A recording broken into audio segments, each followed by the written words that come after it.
सो इधर पे ध्यान देना, कोऑर्डिनेट ज्योमेट्री क्विक रिकैप एक दे रहा हूं मैं फटाफट से, और उसके बाद एक दो क्वेश्चन आप लोगों से पूछूंगा, ठीक है? फिर उसके लीनियर इक्वेशन का क्विक रिकैप एक ले लेंगे, ठीक है? तो सबसे पहली चीज ये, कोऑर्डिनेट ज्योमेट्री जो आप लोगों के में है वो है 2D। 2D मतलब 2 डायमेंशन, 2 डायमेंशंस। तो जैसे कि एक प्लेन है, मान लो ये एक बोर्ड एक प्लेन है, प्लेन शेप में, तो उसमें 2 डायमेंशन है, एक इस बोर्ड की लेंथ है और दूसरी इस बोर्ड की विड्थ है। समझ में आया? जिसको हम 2 एक्सेस बोलते हैं। जो लेंथ मतलब कि जो इसकी हॉरिजॉन्टल एक्सेस है उसको हम बोलते हैं एक्स एक्सेस, और जो इसकी विड्थ मतलब इसकी हाइट जो है एक्चुअली उसको हम क्या बोलते हैं, वाई एक्सेस। क्लियर? अब दोनों एक्सेस एक दूसरे को जहां पर कट करते हैं वो वाला पॉइंट क्या होता है, ओरिजिन, जिसको ओ से रिप्रेजेंट किया जाता है। क्लियर ये चीज? ओरिजिन से अगर हम राइट साइड हॉरिजॉन्टल लाइन में जाते हैं तो यहाँ पर हमको पॉजिटिव नंबर्स मिलते हैं, लाइक ये हो गया 1, ये हो गया 2, 3, 4, 5, 6 एंड सो ऑन। और लेफ्ट साइड पे negative -1, -2, -3 and so on x dash. तो ये actually negative x axis consider होता है, और ये वाला पार्ट जो है वो actually positive x axis consider होता है। सिमिलरली ये पॉजिटिव वाई एक्सेस है और नीचे वाला क्या है, नेगेटिव वाई एक्सेस है। क्लियर? यहाँ पर ये 1, 2, 3 इस तरह से आ गया। क्लियर? अब अगर मान लो यहाँ पर हम कोई एक पॉइंट लेते हैं, इसको जूम कर देता हूं, सपोज में यहाँ पर अगर हम कोई एक पॉइंट लेते हैं, मान लो मैं इस पॉइंट को कंसीडर कर रहा हूँ, ये वाला पॉइंट, मुझे इसका कोऑर्डिनेट बताना है। तो ये पॉइंट का जो ये एक्स एक्सिस से डिस्टेंस है, मतलब जो उसकी हाइट है, वो इसका वाई कोऑर्डिनेट देता है। तो उसकी हाइट कितनी है पॉइंट की, 2, तो ये इसका वाई कोऑर्डिनेट क्या होगा, 2। और इस पॉइंट का वाई एक्सिस से जो डिस्टेंस है, मतलब ये वाला डिस्टेंस, वो इस पॉइंट का क्या देता है, एक्स कोऑर्डिनेट। तो यहाँ पर ये वाला डिस्टेंस कितना है, 3 यूनिट्स, तो ये इसका एक्स कोऑर्डिनेट कितना हो जाएगा, 3। क्या यहाँ तक क्लियर सबको? अब ये एक्स कोऑर्डिनेट के साथ साथ इसका एक और नाम होता है, क्या नाम होता है, एब्सिसा। एब्सिसा स्पेलिंग मेरे को याद नहीं रही, CISS से जो भी होता होगा। और वाई कोऑर्डिनेट को क्या बोलते हैं, ऑर्डिनेट। और कंबाइनली दोनों मिलके क्या बनते हैं, coordinates, coordinate of A point. ये चीज क्लियर? अब ये जो प्लेन है, ये प्लेन ओवरऑल सॉरी, ये जो एक्सेस है ये ओवरऑल प्लेन को 4 पार्ट्स में डिवाइड करते हैं। इन 4 पार्ट्स को क्या बोला जाता है, क्वाड्रेंट्स। तो कोऑर्डिनेट और क्वाड्रेंट्स में कंफ्यूज नहीं होना, क्वाड्रेंट्स Q से स्टार्ट होता है और कोऑर्डिनेट C से स्टार्ट होता है।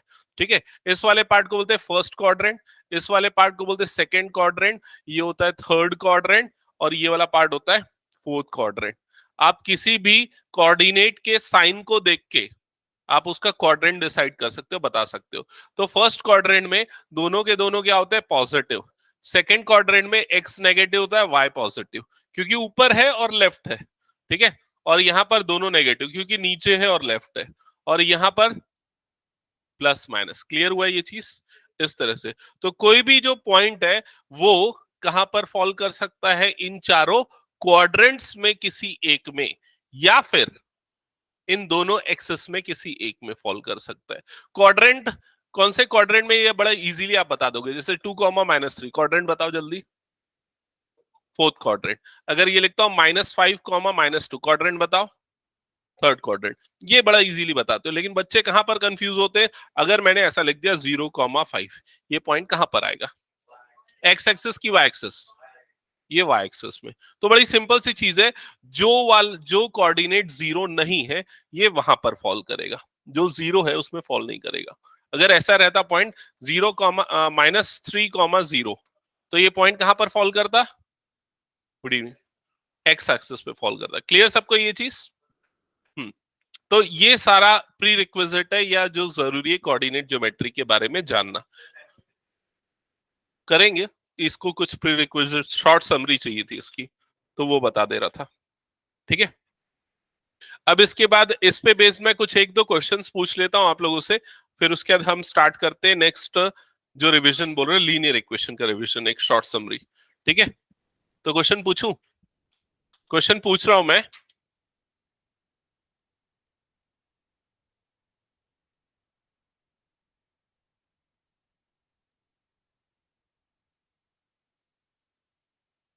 क्या पूछूं, ये तो बहुत इजी इजी क्वेश्चन ही है। ठीक है, आगे बढ़े, लीनियर कर ले।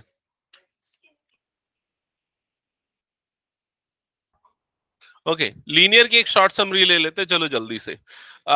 चैप्टर का नाम है linear equation in two variable, तो इस नाम को पहले समझते हैं। क्या नाम है बता दो जल्दी से, श्रेयांश। श्रेयांश बता क्या नाम है। Linear equation in two variable, ठीक है।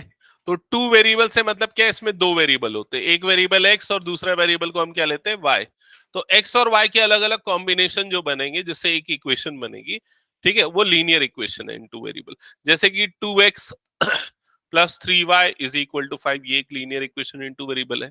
X square plus 2y is equal to 7, क्या ये लीनियर इक्वेशन है? नहीं, ये लीनियर इक्वेशन नहीं है, ये क्वाड्रेटिक इक्वेशन है। क्योंकि भाई यहां पर x की पावर क्या है, देखो 2। तो लीनियर इक्वेशन होने की कंडीशन क्या है, x और y दोनों की पावर क्या होनी चाहिए, 1 होनी चाहिए। समझ में आया कि नहीं ये चीज? ओके, तो ये linear equation in two variable. अब देखो लीनियर इक्वेशन का, लीनियर जो वर्ड है उसका एक और सिग्निफिकेंस होता है, क्योंकि जब हम इसको ग्राफ में प्लॉट करते हैं तो हमको एक लाइन मिलती है। जैसे मान लो अगर मैंने एक इक्वेशन लिखा है x plus y is equal to 5, और अगर मैं इसका ग्राफ प्लॉट करना चाहूं, तो ग्राफ प्लॉट करने के लिए हमको एक्स एक्सेस वाई एक्सेस इस तरह से चाहिए, और क्या चाहिए, कोऑर्डिनेट्स चाहिए। तो कोऑर्डिनेट निकालने के लिए हम वो टैबुलर मेथड यूज करते हैं, इस तरह से टेबल बनाते हैं। यहाँ पर ये लिखते हैं एक्स, ये लिखते हैं वाई, फिर एक्स की वैल्यू रखते हैं। क्या रखना चाहोगे, एक्स, एक्स 0 रख दो तो वाई की वैल्यू क्या आ जाएगी 5, एक्स की वैल्यू 1 रख दो, वाई की वैल्यू क्या आएगी 4। इस तरह से डिफरेंट वैल्यू पे डिफरेंट पॉइंट्स मिलेंगे। हाँ, ये हो गया। फिर उसके बाद 2 पुट करोगे तो क्या आ जाएगा, x 2 पुट करोगे तो y क्या आ जाएगा 3। तो कम से कम 2 पॉइंट चाहिए, हमने निकाल लिए 3 पॉइंट। सबसे पहला पॉइंट क्या, 0,5, ये वाला पॉइंट 0,5। जल्दी बताओ ये पॉइंट कहां पर आएगा, y एक्सिस में। y एक्सिस में ये कहां पर आएगा, तो उसको लोकेट कर देते हैं, y एक्सिस में यहां पर आएगा, ठीक है। अगला पॉइंट क्या, 1,4, तो x की वैल्यू 1 और y की वैल्यू क्या बोल रहा है 4, तो ये वाला पॉइंट यहां पर आएगा। फिर अगला पॉइंट कौन सा है, 2,3, तो x की वैल्यू 2, y की वैल्यू क्या हो गई 3, अगला पॉइंट यहां पर आएगा। ये तीनों पॉइंट मिल गए। अब इनको ज्वाइन करते हुए लाइन ड्रॉ कर दो, तो इस तरह से लाइन बनेगी, ये लाइन बन गई, और इसको इसका ग्राफिकल रिप्रेजेंटेशन बोला जाता है। समझ में आएगी नहीं, ग्राफ प्लॉट करना, ठीक है। अब आते हैं सॉल्यूशन पे। Solution of linear equation in one variable, तो टू वेरिएबल। तो इसके सॉल्यूशन क्या है, जो हमको ये मिला ना x0 y5, ये एक सॉल्यूशन है, x1 y4 ये दूसरा सॉल्यूशन है। ऐसे कितने सॉल्यूशन होंगे, इनफाइनाइट, क्योंकि लाइन में जितने पॉइंट उतने कोऑर्डिनेट और उतने सॉल्यूशन। तो लाइन में इनफाइनाइट पॉइंट तो इनफाइनाइट कोऑर्डिनेट्स तो इनफाइनाइट सॉल्यूशंस। क्लियर ये चीज? ओके, इसके बाद इस पे बेस्ड जो क्वेश्चंस हैं वो लीनियर इक्वेशन का ग्राफ प्लॉट करने पे और फॉर्मेशन पे। तो ज्यादातर फॉर्मुलेशन पे ना क्वेश्चन आते हैं, क्योंकि वो इंपॉर्टेंट टॉपिक होता है, जिसको मैथमेटिकल मॉडलिंग भी बोलते हैं। तो जैसे आपका एक क्वेश्चन है आपकी बुक का ही मैं बता रहा हूँ, cost of notebook is twice the cost of pen, formulate the linear equation in two variable. तो क्या बोला, नोटबुक का कॉस्ट पेन के कॉस्ट का क्या है, डबल है। तो आपको यहां पर दो वेरिएबल असाइन करने पड़ेंगे। नोटबुक के कॉस्ट को क्या लेना पड़ेगा, एक्स, पेन के कॉस्ट को क्या लेना पड़ेगा, वाई। अब स्टेटमेंट क्या बोल रहा है, नोटबुक का कॉस्ट पेन का कॉस्ट का डबल है। तो कौन किसका डबल है, एक्स किसका डबल है, वाई का। तो एक्स इज इक्वल टू क्या हो जाएगा, 2y। समझ में आया? ये हो गया एक सिचुएशन। दूसरा सिचुएशन, ये फादर और सन के एज में भी आता है, ठीक है। मान लो मैं एक स्टेटमेंट बोल रहा हूं, आप उसकी इक्वेशन बनाना। स्टेटमेंट है, the age of a father is 20 more than the age of his son. The age of a father is 20 more than the age of his son. हाँ, तो हम यहां पर मैंने यहां पर क्या वर्ड यूज किया, age of father. Age of father is 20 more than age of son, ये बोला। तो फादर की एज को मान लो एक्स ले लेते, सन की एज को क्या ले लेते, वाई ले लेते। तो फादर की एज सन की एज से कितनी ज्यादा है, 20 ज्यादा है। तो एक्स इज इक्वल्स टू क्या हो जाएगा, वाई प्लस 20। समझ में आया कि नहीं? अब अगर मान लो मैं स्टेटमेंट यूज कर रहा हूं, the age of father is 20 times the age of son, x is equals to क्या हो जाएगा, 20y। समझ में आया कि नहीं ये चीज? ये हो गया। अब अगर मान लो मैं एक और स्टेटमेंट यूज कर रहा हूं, the age of father is 5 more than twice the age of his son. x is equals to 2y plus 5. The age of father is 5 more than twice the age of son. समझ में है? तो ये जो statement से equation बनाने वाला जो काम है, ये वाला काम सबसे इंपॉर्टेंट होता है इस चैप्टर में. ओके, टैक्सी वाला क्वेश्चन समझा देता हूं. चलो, टैक्सी वाला क्वेश्चन 10th में भी आता है. ठीक है. हाँ, तो टैक्सी टैक्सी का जो फेयर है जो कैलकुलेट होता है, और वो बुक का रेंटल चार्जेस वाला भी एक क्वेश्चन आता है, तो वो समझ लो. जैसे टैक्सी का जो फेयर होता है, यूजुअली क्या होता है, कुछ किलोमीटर के लिए वो एक फिक्स चार्ज लेता है, फिर उसके बाद पर किलोमीटर चार्ज लेता है. जैसे मान लो आप टैक्सी पे बैठे, तो तुरंत आपका मीटर जो है 20 रुपए काट देगा, चाहे आप कहीं भी ट्रैवल मत करो. जैसे ही मीटर डाउन हुआ तो वैसे ही कट जाएगा. फिर उसके बाद बाकी जो चार्जेस है वो पर किलोमीटर के लगते हैं. तो यहाँ दो टाइप के चार्ज होते हैं. एक जो चार्ज होता है फिक्स चार्ज, जिसको हम एक्स ले लेते हैं. दूसरा जो चार्ज होता है वो पर किलोमीटर चार्ज होता है. पर किलोमीटर चार्ज, जो आपने कितना डिस्टेंस ट्रैवल किया. तो अगर मान लो मैं टैक्सी में बैठा, मीटर ऑन हुआ, मैं उतर गया, कहीं ट्रैवल नहीं किया, तो मुझे कितना देना पड़ेगा? एक्स रुपीस देना पड़ेगा. लेकिन अगर मैं टैक्सी में बैठा, 1 किलोमीटर ट्रैवल किया और उतर गया, तो मुझे कितना देना पड़ेगा? एक्स तो देना पड़ेगा, प्लस वाई भी देना पड़ेगा. तो कितना देना पड़ेगा? X plus y. अगर मैं टैक्सी में बैठा और 2 किलोमीटर ट्रैवल किया, तो कितना पे करना पड़ेगा? X plus 2y. इस तरह से उसका कैलकुलेशन होगा. ठीक है. अब हम इसको एक क्वेश्चन के साथ लेते हैं जो आपकी बुक में दिया हुआ है, उसी क्वेश्चन के साथ. ये क्वेश्चन आई थिंक आपके बुक में है, पेज नंबर 75 में. पेज नंबर 75 में है और क्वेश्चन नंबर 4 है. तो इसकी स्टेटमेंट समझना, यहाँ पर कुछ अलग है डेटा. जैसा मैंने बोला ना, सिचुएशन उससे थोड़ा अलग है, समझना. The taxi fare in a city is as follows. For the first kilometer, the fare is rupees 8, and for the subsequent kilometer, it is rupees 5 per kilometer. ठीक है. Taking the distance covered as x kilometer and the total fare as y kilometre. तो अभी जो मैंने situation बताई उससे थोड़ा अलग है. यहाँ पर ऑलरेडी x और y उसने बता दिया है. तो x क्या बता रहा है वहां पर? क्या है x? क्या है? डिस्टेंस कवर्ड, ये है x. ठीक है. और y क्या बता रहा है?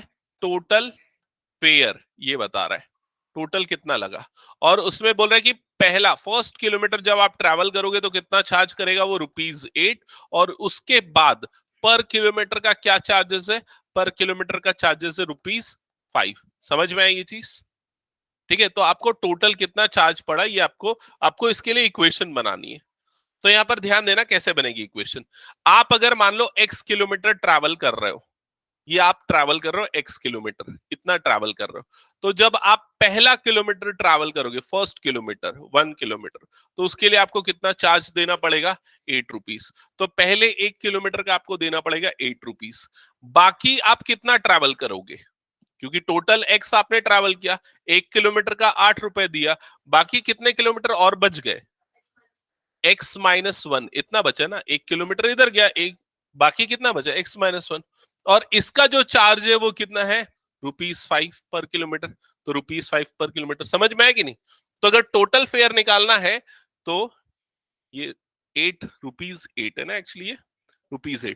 तो पहले 1 किलोमीटर का ₹8 दिया, और उसके बाद पर किलोमीटर का कितना दिया? ₹5 दिया है.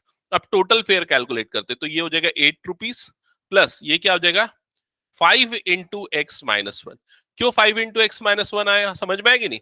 मान लो आप 10 किलोमीटर ट्रैवल कर रहे हो, तो 10 इंटू 5 वो निकलेगा. क्लियर हुआ ये चीज? तो डिस्टेंस इंटू रेट, तो आपको मिल जाएगा टोटल फेयर. ठीक है. And that is equal to total fare कितना बन रहा है यहाँ पर क्वेश्चन के अकॉर्डिंग? y. तो y is equal to this, ये बन जाएगा आपका इक्वेशन. समझ में आई ये चीज? हाँ, हाँ, इसको स्टैंडर्ड फॉर्म में अरेंज करना पड़ेगा. y is equal to 8 plus ये ब्रैकेट खुलेगा तो क्या बन जाएगा? 5x minus 5. ठीक है. फिर 8 माइनस 5 क्या हो जाएगा? 3. और इसके y इज इक्वल्स टू हो जाएगा 5x प्लस 3 हो जाएगा. फिर y को भी उधर भेज दो, तो 5x minus y plus 3 is equal to क्या हो जाएगा? 0. ये बन जाएगा आपका इक्वेशन स्टैंडर्ड फॉर्म में. क्लियर सबको ये क्वेश्चन? Sir okay. हाँ बोलो. एक बार फिर से एक्सप्लेन कीजिए. ओके. इधर ध्यान देना, क्वेश्चन की स्टेटमेंट पे ध्यान देना. क्वेश्चन में क्या लिखा हुआ है कि एक पर्टिकुलर टैक्सी है जिसमें फर्स्ट किलोमीटर ट्रैवल करने का ₹8 लगता है, और जो रिमेनिंग चार्जेस है वो ₹5 पर किलोमीटर के. ठीक है. और क्वेश्चन में दिया है कि total distance travel x kilometre है, टोटल फेयर y है। ठीक है, तो सबसे पहले जो total distance travel x kilometre था उसको हमने दो पार्ट में डिवाइड किया। 1 किलोमीटर का अलग रेट है, बाकी के किलोमीटर का अलग रेट है। तो 1 किलोमीटर के लिए कितना, 8 रुपीज। बाकी कितना किलोमीटर बच गया, तो x माइनस 1 कर दो तो कितना हो जाएगा, x माइनस 1 किलोमीटर बच गया। ठीक है, अब इसको हमने किलोमीटर को रेट से मल्टीप्लाई किया तो 8 इंटू 1 क्या हो जाएगा, 8। यहां पर भी किलोमीटर को हमने रेट से मल्टीप्लाई किया तो ये इतना चार्ज आ गया। दोनों को ऐड करेंगे तो हमारा टोटल फेयर मिला, और टोटल फेयर क्वेश्चन के अकॉर्डिंग कितना दिया हुआ है, y। तो y is equals to this, ये इक्वेशन बनी। यहां तक समझ में आया क्या? Yes sir. ठीक है, इसके बाद हमने सिंप्लीफाई कर दिया, ब्रैकेट खोला, 5x माइनस 5, फिर 8 माइनस 5, ये सब्सट्रैक्ट हुआ, ये कितना बन गया, 3। तो ये इक्वेशन बनी।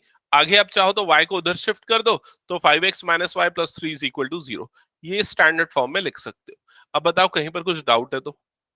No sir. ओके, तो ये क्वेश्चन हो गया। और इसके अलावा और कोई क्वेश्चन, कुछ डाउट है तो पूछ लो। तुम लोगों के में बुक वाला है क्या क्वेश्चन, बुक के रेंटल चार्जेस वाला? लैंडिंग लाइब्रेरी वाला नहीं है ना? ओके ठीक है, फिर रहने दो। हाँ, और बताओ कुछ है तो डाउट्स इस चैप्टर से? कंटिन्यू करें फिर सैंपल पेपर? ओके चलो, तो लास्ट क्लास में जो हम सैंपल पेपर कर रहे थे उसमें मैंने आप लोगों को होमवर्क दिया था बनाने के लिए। कितने लोगों ने नहीं बनाया, हाथ उठाओ जल्दी से, फटाफट मैं चेक करूंगा। बाकी सबने बनाया ना? 35 तक बनाया। किसने एक भी नहीं बनाया, मैं वो पूछ रहा हूं। ये और कितना बनाया? ऑनलाइन वाले बच्चे बताओ, तो जाके सोए तो क्या अभी जाग के आ रहा है?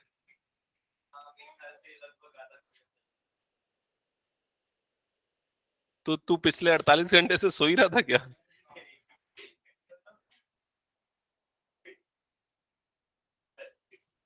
छह क्वेश्चंस। हाँ पृथ्वी, दिखा जल्दी, तेरी नोटबुक दिखा कितने बनाए अभी जल्दी, मैं स्केल निकाल रहा हूं अभी, नहीं तो।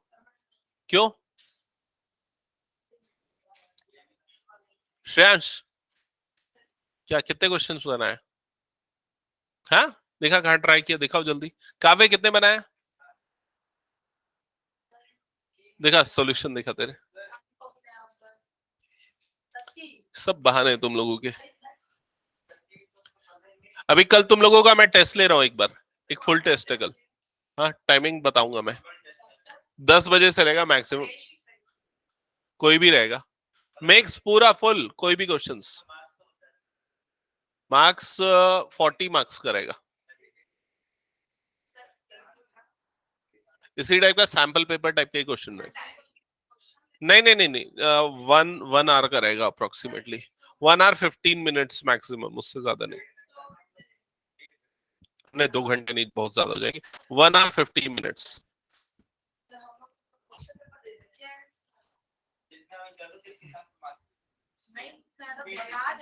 बस अब मुझे कोई डिस्कशन नहीं चाहिए, अब मैं स्टार्ट कर रहा हूं, ध्यान दो इधर।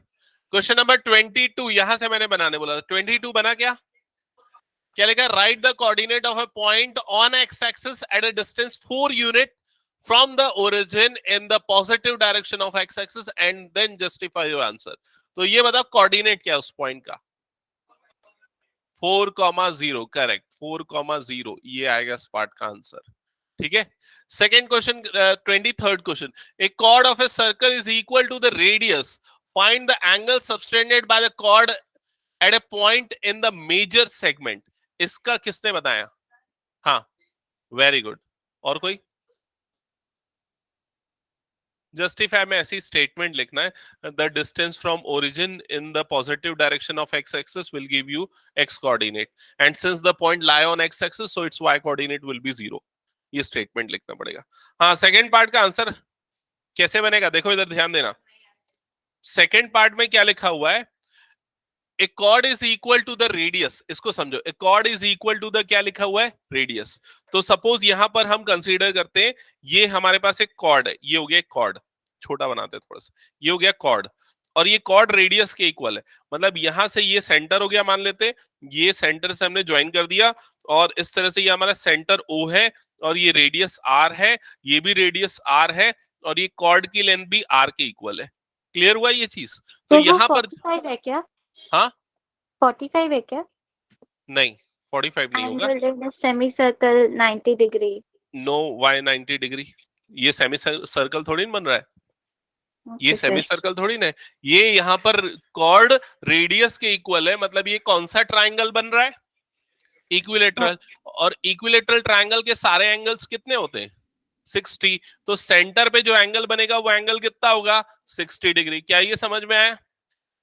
लेकिन क्वेश्चन में क्या बोल रहा है, angle subtended by the chord at the major segment. तो मेजर सेगमेंट किसको बोलते हैं, ये है मेजर सेगमेंट, समझ रहे हो, ये मेजर सेगमेंट है। तो ये कॉर्ड मेजर सेगमेंट पे जो एंगल बनाएगा, मतलब वो एंगल कौन सा होगा, ये वाला होगा मेजर सेगमेंट में बनने वाला एंगल। तो ये वाला एंगल आपको निकालना है। अब ये वाला एंगल कितना बनेगा, 30 डिग्री। 30 ही बोला उसने, सही बोला था।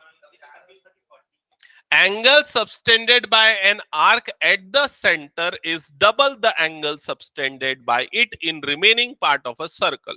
ये थ्योरम की स्टेटमेंट है। तो सेंटर पे बनने वाला एंगल रिमेनिंग पार्ट का डबल होता है। तो रिमेनिंग पार्ट पे जो एंगल बनेगा वो सेंटर का हाफ होगा। क्लियर? और ये कॉमन सेंस भी है ना प्रखर, ये देख रहा है ना, ये बड़ा है ये छोटा है, समझ रहा है कि नहीं?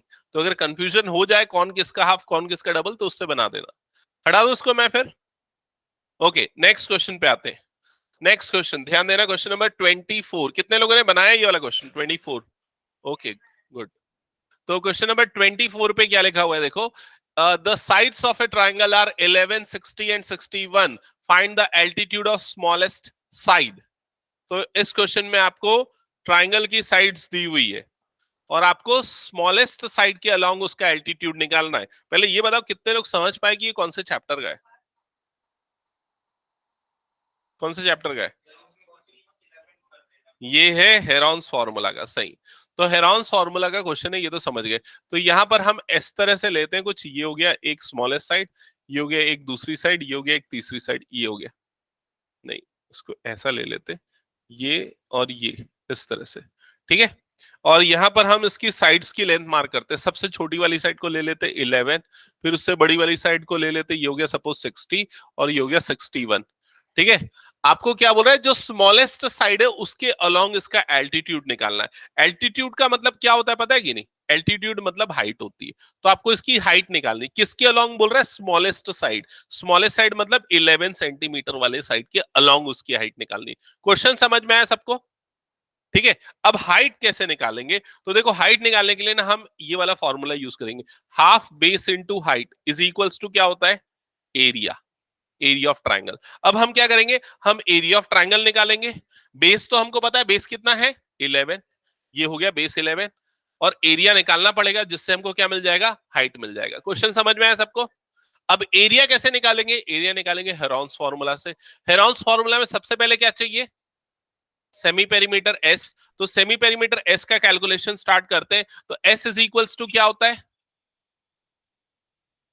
एस इज इक्वल टू होता है A plus B B plus C by 2। Yes ठीक है, आगे बोलते जाओ। Sir 61 plus 60 plus 11 132 by 2 132, by yes 2 करेंगे तो 66। 66 यही आएगा। ओके अब इसके बाद एरिया ऑफ ट्राइंगल का वो फॉर्मूला जो होता है क्या होता है, हेरॉन्स वाला, under root s, s minus a, s minus b, s minus c, ये हमने लिख दिया। अब इसमें वैल्यू पुट करते हैं, अंडर रूट एस के प्लेस पे क्या आ जाएगा 66, ये क्या हो जाएगा 66 माइनस 11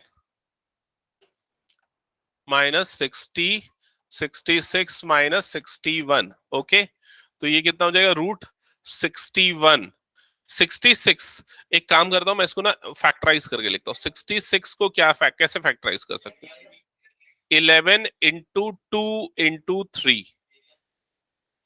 ठीक है ना। ये हो गया पहले वाले का फैक्टराइजेशन।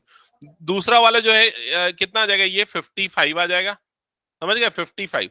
55 को किस में फैक्टराइज करूंगा, 5 इंटू 11, समझ गए कि नहीं। ये तीसरा ये वाला जो डिफरेंस है कितना आ जाएगा 6, 6 को किस में फैक्टराइज करूंगा 2 इंटू 3 या 3 इंटू 2, ये वाला डिफरेंस कितना आ जाएगा 5। तो ये 5 तो 5 ही रहेगा, आगे वो फैक्टराइज नहीं होगा। समझ में आएगी नहीं सबको ये चीज?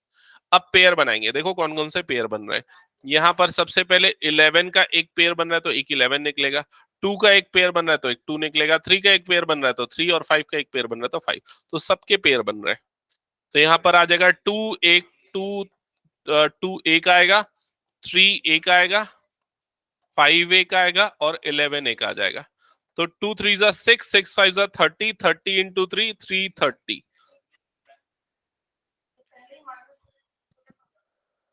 अच्छा ठीक है, मीटर वाला है क्या ये? सेंटीमीटर है ना सब, तो सेंटीमीटर में आएगा। ठीक है, अब यहां पर वैल्यू रखते हैं, तो ये हाफ आ गया, बेस की जगह पे आएगा 11, हाइट की जगह पे आएगा h और एरिया की जगह पे आएगा 330। समझ गए सब ये? अब सब क्रॉस मल्टीप्लाई कर दो, तो h is equal to 330 into 2 divided by क्या हो जाएगा 11, 11 वन जा 11 थ्री जा, तो ये हो गया 30 इंटू 2 मतलब कितना आ जाएगा 60 cm, सेंटीमीटर्स। ये उसकी हाइट होगी। ठीक है,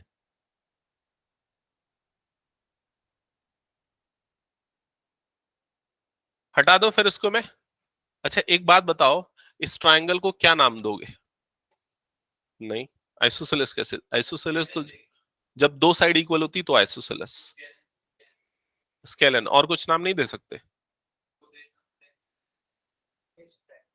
हाँ,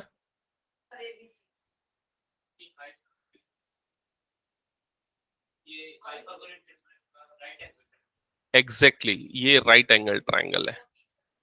क्यों राइट एंगल ट्रायंगल है? क्योंकि ये देखो कितना आया, 60 आया ना, 60 आया मतलब ये वाला साइड ही उसका क्या है, परपेंडिकुलर है। इसका मतलब ये एंगल कितना बनेगा, 90 डिग्री बनेगा। तो ये कौन सा ट्रायंगल होगा? Right angle triangle. समझ में आया सबको ये?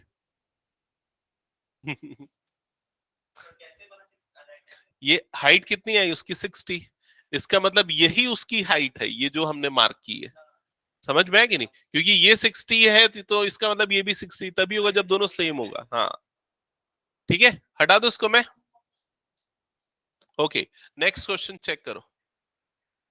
नेक्स्ट क्वेश्चन ये वाला क्वेश्चन है, जल्दी से बनाओ इस क्वेश्चन को। किसने बनाया इस क्वेश्चन को?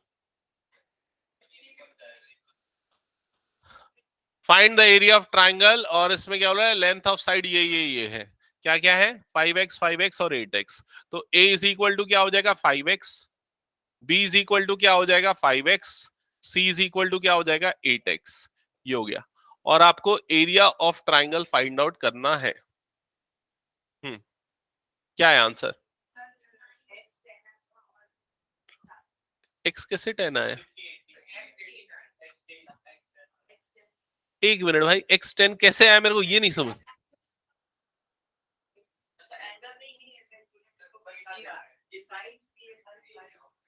अरे भैया सुनो, इधर सबके सब ध्यान दो। ये 5x और 8x जो है ये साइड्स है ना, तो साइड्स को सम करके कैसे 180 के इक्वल करोगे? हाँ, क्या आएगा? क्या चीज 9 आएगा? Semi perimeter 9, correct. हमको हमको जो आंसर निकलेगा ना, आंसर x के टर्म में ही आएगा, क्योंकि x निकालने का कोई तरीका नहीं, सीधे सेमी पेरीमीटर निकाल लो। s क्या होता है, a plus B plus C by 2। इसको करेक्ट करना प्रखर, ठीक है? तो ये क्या हो जाएगा 5x प्लस 8x अपॉन 2। तो कितना हो जाएगा ये, s is equals to 18x upon 2, मतलब s की वैल्यू कितनी आ जाएगी 9x। क्लियर सबको यहाँ तक? तो s a b c ये तो सब मिल गया। अब हमको निकालना है एरिया ऑफ ट्राइंगल। तो फॉर्मूला लिखते हैं, एरिया ऑफ ट्राइंगल का हेरॉन्स फॉर्मूला ये होता है under root s minus a s minus b। हाँ बोलो, उस वन को छोड़ सकते हो। तो अंडर रूट s की जगह पे क्या आ जाएगा, ये आ गया 9x। अगला टर्म क्या आ जाएगा 9x माइनस 5x। अगला टर्म क्या आ जाएगा 9x minus 5x। Next term क्या आ जाएगा 9x माइनस 4x। 8 है क्या, सॉरी 8x, 8x ये हो गया। ठीक है, तो रूट, अब देखो क्या बनेगा, ये 9x इंटू 4x। हाँ बोलो, कोई कुछ बोल रहा है? सर पीयूषी, सर 1x अगर रह जाता है तो उसको रूट में रखते हैं? नहीं, ये जैसे 1x आया ना तो उसको 1x को x लिख दो सीधा। ठीक है, ओके सर। ओके। अब कैसे निकलेगा इसके बाद बताओ तो, कोई क्या बता रहे हो बोलो। देखो x के भी पेयर बनेंगे, तो x का एक पेयर बना, x का दूसरा पेयर बना, मतलब दो x बाहर निकलेगा, समझ में आया? एक 4 का पेयर बना, तो एक 4 यहां से, एक 4 यहां से, तो 4 कॉमन निकल गया, ठीक है। और रूट के अंदर क्या बच गया? 9 बचा, तो 9 को क्या लिख सकते हैं? 3 इंटू 3 लिख सकते हैं, तो एक 3 भी बाहर निकलेगा, तो x इंटू 4 इंटू क्या हो जाएगा? 3, 4 3 जा क्या हो जाएगा? 12, x इंटू x क्या हो जाएगा? X square. तो ये होगा करेक्ट आंसर। समझ में आया सबको ये? हम्म, हटा दो इसको फिर मैं। ओके, नेक्स्ट क्वेश्चन पे मूव करते हैं। ये सर्कल्स का क्वेश्चन आ गया, तो चलो जल्दी से इस क्वेश्चन। हाँ, तो एरिया ही तो निकालने बोला था क्या? Find the area of the triangle तो लिखा है? नहीं नहीं। हाँ, चलो नेक्स्ट क्वेश्चन चेक करना, क्वेश्चन नंबर 25। फिगर दिख रहा है ना सबको? जूम कर दूं? और पहले पढ़ लेते फिर उसका जूम करते हैं। In the adjoining figure a b is the diameter of circle, तो ए बी सर्कल का डायमीटर है। O the centre O, angle p a b दिया है, पी क्यू बी दिया हुआ है, और ए बी आर दिया हुआ है, सब मार्क्ड है। फाइंड एंगल पी बी ए, तो पी बी ए कहाँ है भाई? पी बी ए, ये वाला एंगल फाइंड आउट करना है, ठीक है। और दूसरा कौन सा बोल रहा है? B A R, B A R, ये वाला एंगल फाइंड आउट करना है। ये दो एंगल्स आपको फाइंड आउट करने। फिगर आपको दिख रहा है यहाँ पर, और ए बी डायमीटर है, ये दिया हुआ है। चलो बताओ कैसे बनाएंगे।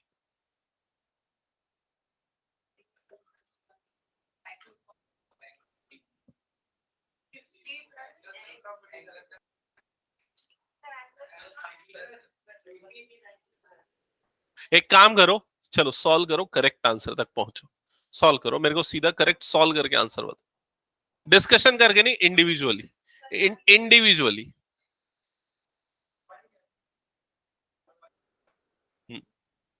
क्या? हाँ, ये लो।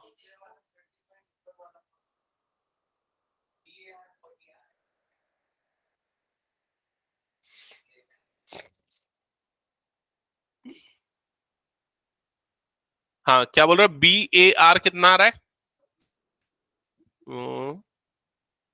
40। वेट, बी कहाँ है? बी ए आर, अच्छा,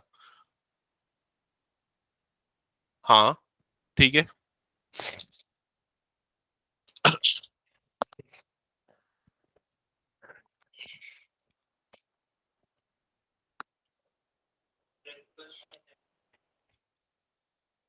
हाँ, बी ए आर 40 है, ठीक है। Next.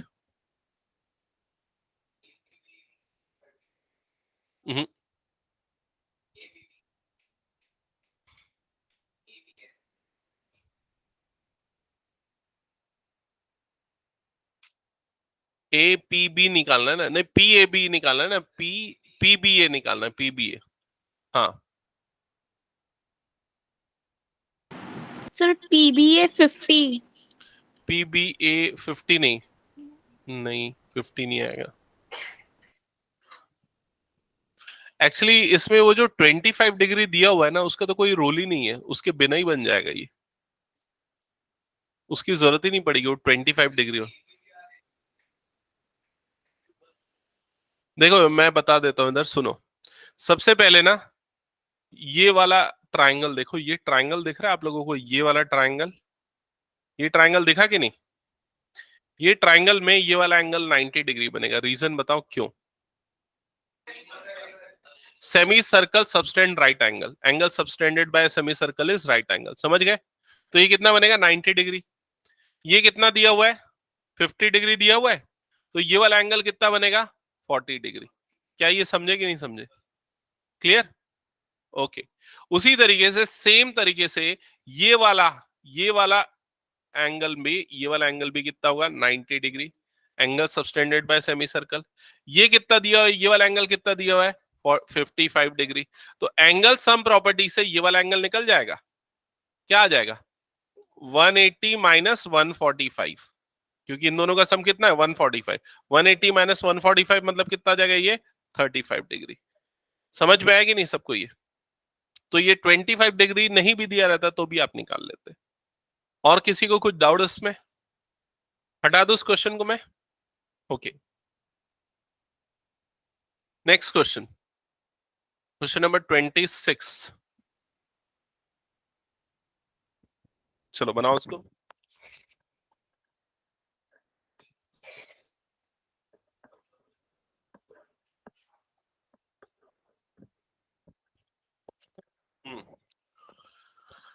Find a point on x-axis where this graph will pass.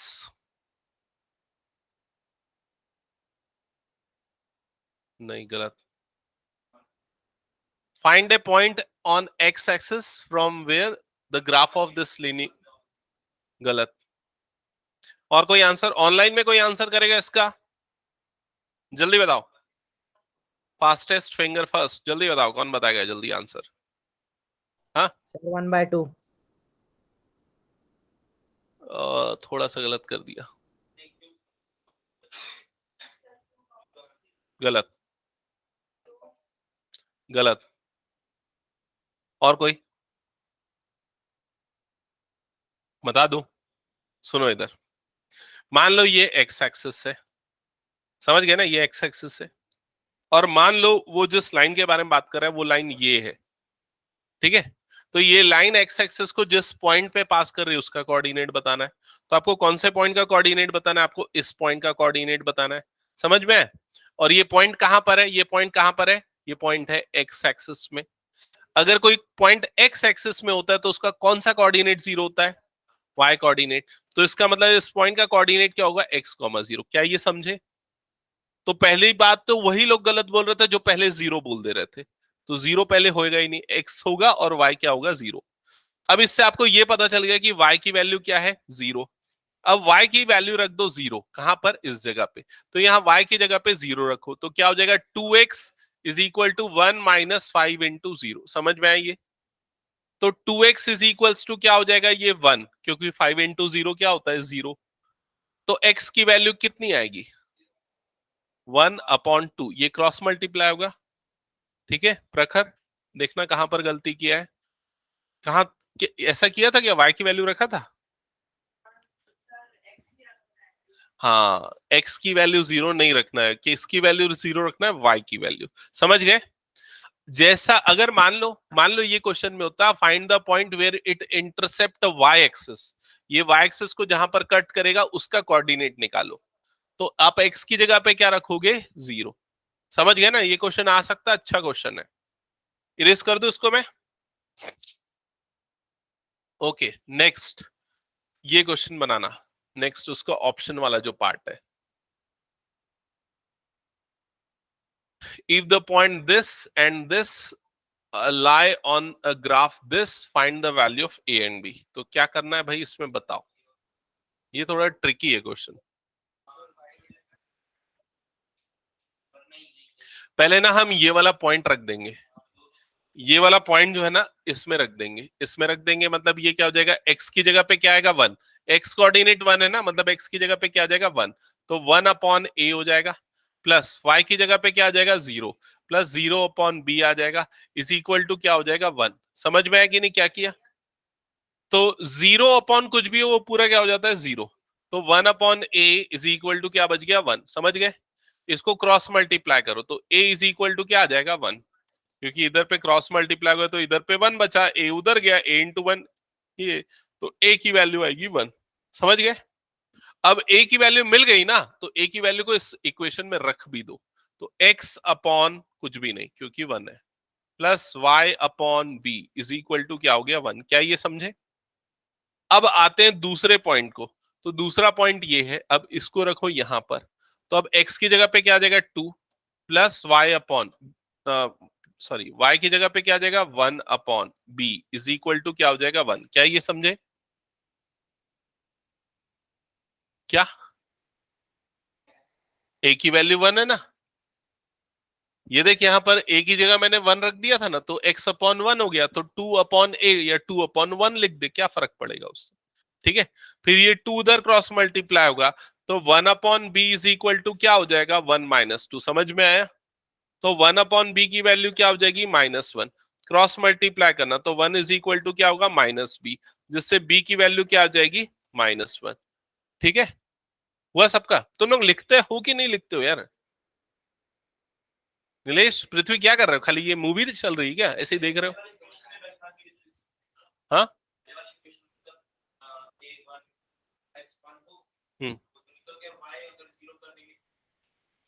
तो बी कैसे निकलेगा? बी तो 0 ही हो जाएगा ना फिर। क्या पेन नहीं लेके आए हो?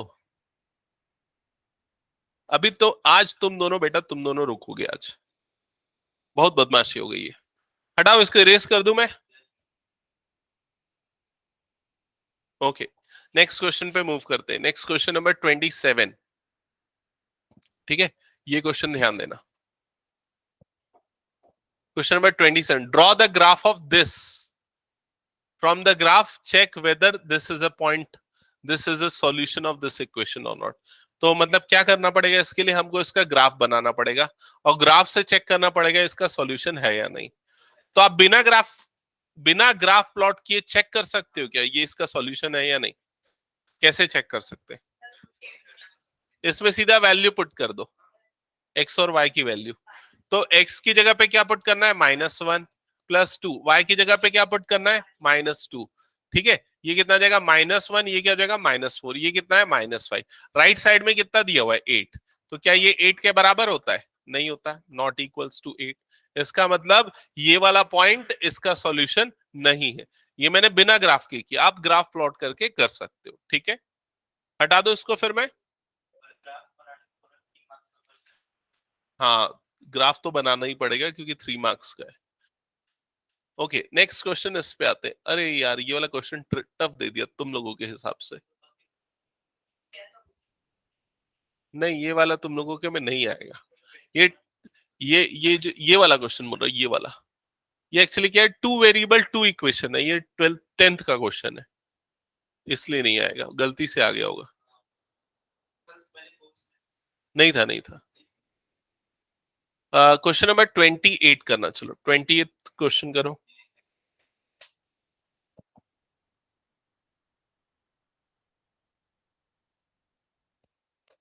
क्वेश्चन 28 में क्या लिखा है, a teak wood log is cut in the form of a cuboid, length इतना, width इतना, and a cistern thickness, sorry, and a certain, वही मैं सोचा cistern कहां से आ गया, and a certain thickness, its volume is its volume is this, how many rectangular planks of size this can be cut from the cuboid?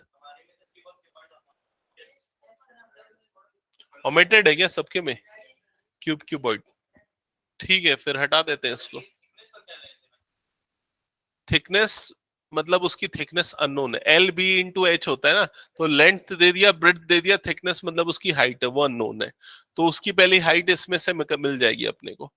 ठीक है, वैसे अगर हम इसमें से इतने कट कर रहे हैं ना, तो डायरेक्टली इस वॉल्यूम में से इसको डिवाइड कर देंगे, तब भी आंसर आपको मिल जाएगा।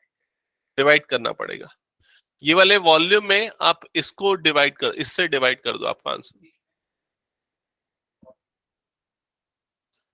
हाँ, ये वाले वॉल्यूम को ना, जो वुडन टीक वुड का जो लॉग है उसके वॉल्यूम को प्लैंक के वॉल्यूम से डिवाइड करना है, तो नंबर ऑफ लॉग्स मिल जाएंगे। ठीक है, डिलीटेड है तो फिर छोड़ो, उसको नहीं करते, नेक्स्ट क्वेश्चन करते हैं। सिलेंडर है, ठीक है।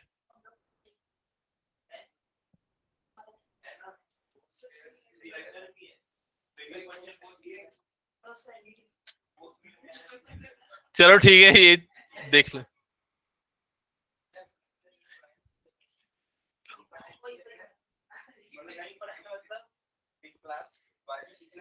तुम दोनों अलग अलग सेक्शन में हो सकता है एक के में होगा, दूसरे के में नहीं हो।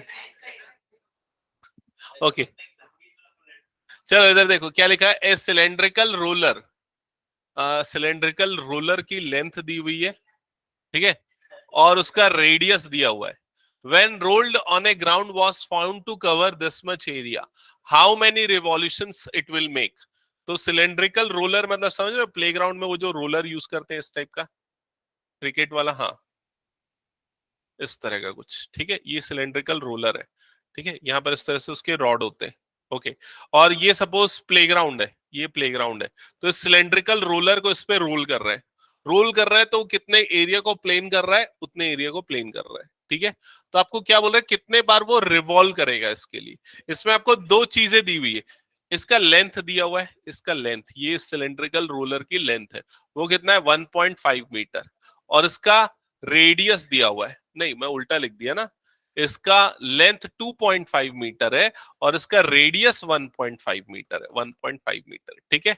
तो जो रोल करेगा, जब ये रोलर रोल करेगा तो एक रोल में वो कितना एरिया कवर करेगा, कितना एरिया कवर करेगा, ये कैसे निकलेगा, जितना उसका CSA है, कर्व्ड सरफेस एरिया, समझ रहे हो ना। हाँ, नहीं, सरकमफेरेंस तो सिर्फ ये वाली लेंथ हो गई, एरिया की बात कर रहे हैं ना, समझ रहे हो। देखो इधर ध्यान देना, इधर मान लो ये वो रोलर है, ये वो रोलर है, अब ये रोल कर रहा है ग्राउंड पे, अब ये ग्राउंड पे रोल करेगा प्लेग्राउंड पे, तो कौन सा सरफेस कनेक्टेड है उसका, कर्व सरफेस कनेक्टेड है ना प्लेग्राउंड से, तो एक रोल में वो कितना एरिया कवर करेगा, जितना इसका कर्व सरफेस एरिया उतना कवर करेगा। समझ में आई ये चीज। तो आपको क्या निकालना पड़ेगा, curve surface area of this cylinder, और फिर उस CSA से आपको इस टोटल प्लेग्राउंड के एरिया को डिवाइड कर देना है, आपको नंबर ऑफ रिवॉल्यूशंस मिल जाएंगे, ठीक है। चलो कैलकुलेट करो जल्दी से।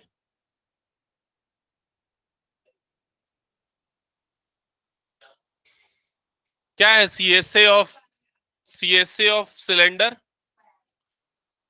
हाँ, 2 पाई RH, ठीक है।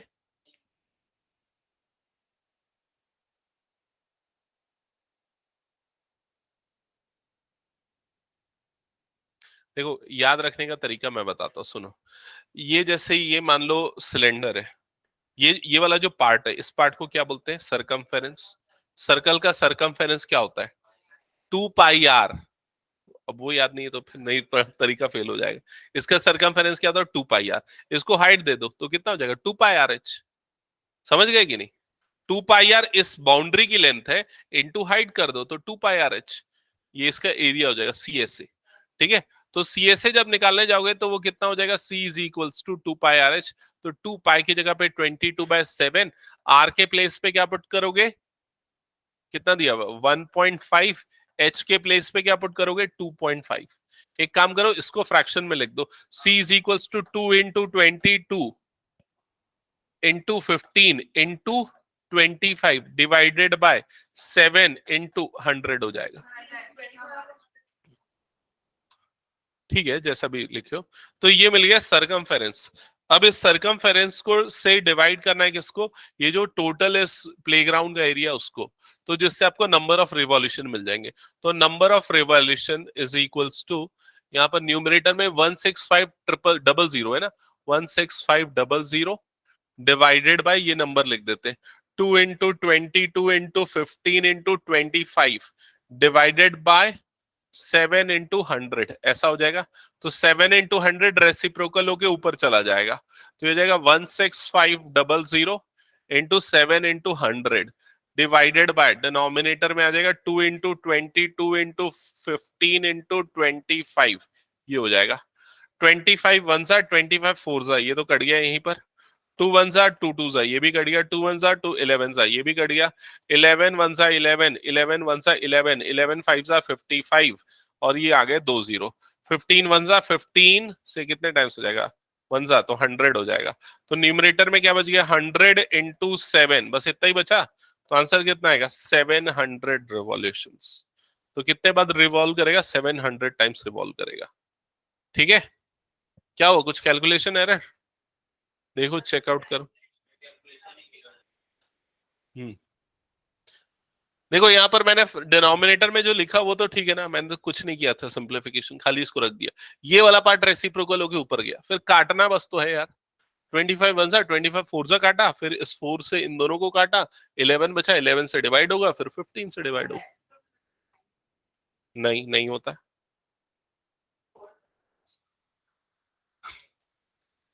कुछ दो अलग चीजों को मिक्स कर दिया होगा शायद, शिफ्ट होता है ना लेफ्ट से राइट, तब साइन चेंज होता है। ठीक है, ओके, हटा दो इसको फिर मैं पूरा। नेक्स्ट क्वेश्चन पे फोकस करते हैं, चलो next question number 29।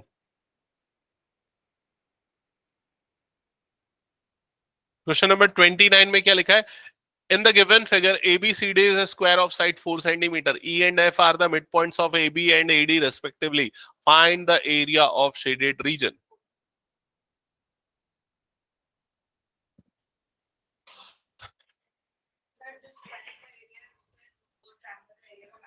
Very good, सही बोल रहा है।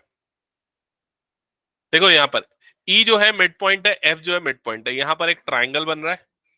इस ट्राइंगल का बेस कितना होगा? 2, क्योंकि टोटल स्क्वायर की लेंथ कितनी है? 4। समझ गए? क्वेश्चन में दिया हुआ है। और हाइट भी कितनी हो जाएगी? 2, क्योंकि टोटल इस स्क्वायर की हाइट, टोटल लेंथ कितनी है? 4। तो स्क्वायर का एरिया कितना हो जाएगा? 4 स्क्वायर, साइड इंटू साइड 16। उसमें से माइनस करना पड़ेगा ट्राइंगल का एरिया, तो minus half base into height. समझ में आ रहा है कि नहीं कैसे हुआ? तो 16 माइनस, यहां पर क्या हो जाएगा? 2 2 कट गया, तो 16 माइनस 2 मतलब आंसर आएगा 14। सिर्फ इसने ही बनाया और किसी ने नहीं बनाया? मतलब बनाया था घर में? ओके, हटा दो इसको फिर मैं।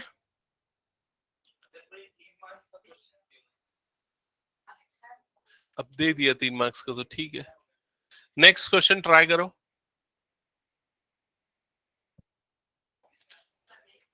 ये लास्ट क्वेश्चन लेते हैं। ये कट गया है क्या?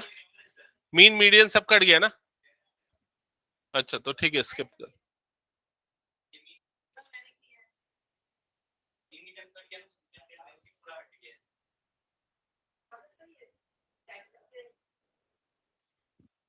और बाकी लोगों के में है क्या? क्या कर रहे हो तुम लोग? कट गया है? ठीक है, तो स्किप करता हूँ फिर मैं इसको आगे। आ रहा है क्या? हाँ, तो फिर देख लेते हैं। देखो मीडियन में क्या करते हैं, मीडियन निकालने का तरीका समझो। पहले नंबर ऑफ टर्म्स कितने? 1 2 3 4 5 6 7। कितने टर्म्स है? 7 टर्म्स है। 7 टर्म्स है, तो जो सबसे बीच में जो आ रहा है, असेंडिंग और डिसेंडिंग ऑर्डर में अरेंज्ड है, ये ऑलरेडी डिसेंडिंग ऑर्डर में अरेंज्ड है। तो सबसे बीच में जो आ रहा है वो कौन सा है? तो 3 इधर से छोड़ दो, 3 इधर से छोड़ दो, तो बीच में कौन आ रहा है? x-1। ये इसका मीडियन हो जाएगा। समझ गए? तो x-1 इसका मीडियन है। और ये x मीडियन क्वेश्चन में दिया हुआ है। अच्छा, नहीं दिया हुआ है क्या? x-1 क्या हो गया? इसका मीडियन हो गया। ठीक है, अब x हमको पता नहीं क्या है, तो उसके लिए क्या बोल रहा है? x is the mean of this number. x क्या इन नंबर्स का मीन है। अब मीन कैसे निकालते हैं? मीन निकालने के लिए सभी को ऐड करते हैं। मीन मतलब एवरेज। पिछले बार भी मैंने शायद ये बताया था। एवरेज कैसे निकालते हैं? सबको ऐड कर दो, डिवाइडेड बाय क्या कर दो? कितने टर्म्स है? 1 2 3 4 5, तो डिवाइडेड बाय क्या हो गया? 5। अब सबको ऐड करोगे तो कितना आएगा एडिशन?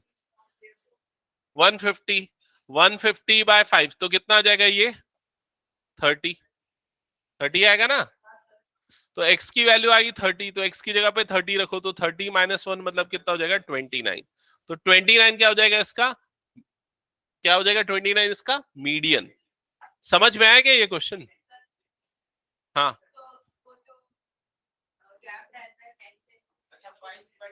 उससे कोई फर्क नहीं पड़ता। ये 30 जो है वो मीन है, और जो 29 है वो मीडियन है। और क्वेश्चन में एक मीडियन निकालने बोला है। देखो क्वेश्चन पढ़ो। क्लियर? x-1 तो 30-1। ओके, हाँ, क्योंकि हमको x नहीं पता ना, मीडियन हमारा x-1 है। अब x नहीं पता तो ये बोल रहा है ना कि x जो है इसका मीन है, तो पहले मीन निकालो, फिर x की वैल्यू रखो, फिर उसके अंदर निकालो मीडियन। ओके, ओके, चलो एक काम करते हैं, एंड करते हैं आज की क्लास। मेरी एक और क्लास है एक्चुअली अभी 12th वालों की, तो अभी एंड कर रहा हूँ ये वाली क्लास। ठीक है, नेक्स्ट क्लास में मिलते हैं। अच्छा, कल टेस्ट रहेगा, मैं टाइमिंग ग्रुप में डाल रहा हूँ। Okay sir full syllabus? हाँ, फुल सिलेबस 40 मार्क्स का। रेडी रहना सबके सब। वो सब मैं नहीं जानता, मैं टेस्ट रख दिया। जिसको देना है दो, जिसको नहीं देना है दो, जो नहीं देगा उसके यहाँ फोन कर दूंगा। ठीक है,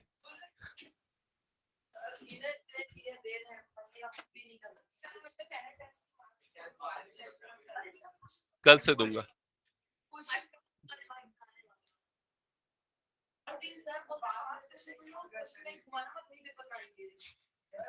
हाँ हाँ, अरे वो सब होते रहेगा, ठीक है।